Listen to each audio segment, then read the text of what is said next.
Hi everyone. Today the topic of my lecture is price floor and price ceiling. So what is the concept of price floor and price ceiling in economics? For example, when government intervene in a market and says that don't increase your price from a particular amount is known as price ceiling.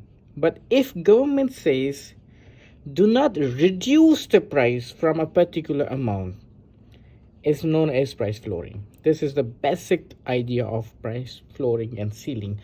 So more technical way and graphical, let's take starting from this example where we are talking price ceiling, uh, where market price is $3, at which total quantity which is traded sold is 100, which is known as equilibrium price and quantity.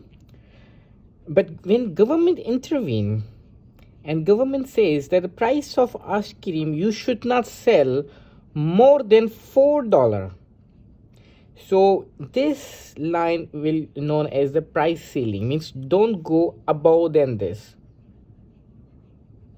So there will be no any damage in the market because already market is lower than 4 and they should not go above than market is already at the 3 and market price is lower than already from 4, so market will remain at the equilibrium price, so there will be no any damage, hence there will be no binding, which is known as price ceiling with no binding.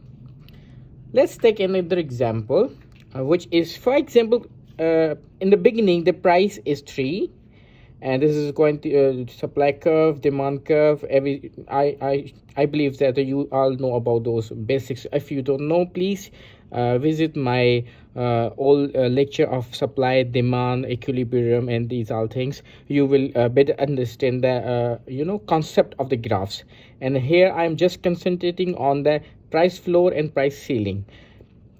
So if in the starting the price is 3, which is equilibrium where quantity sold is 100, but if government says that you should not sell more than $2, if government say like that, what will happen, that market price is above than this, and by price ceiling they cannot go higher than 2. So here what happened, when price will reduce, then the quantity demand will increase and quantity supply will reduce because now the price is low and less producer are interested to sell and more buyers are interested because price is low.